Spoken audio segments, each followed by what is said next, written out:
छत्रपती शिवाजी महाराज यांनी जमीन आणि पाणी या दोन्ही मार्गांनी दंडा राजापुरीला वेढा दिला. तो दिवस म्हणजे आजचा दिवस 18 डिसेंबर 1678.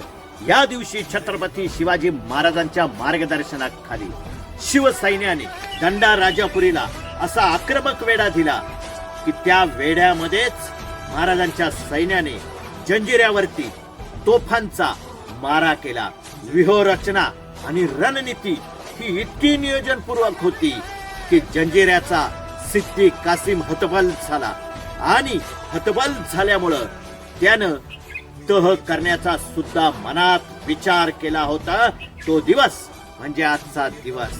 यातून फक्त आपण एक विचार आत्मसात करावा की रणनीती हेच खरं तलवारीच्या धारेपेक्षा महत्वाचं. जय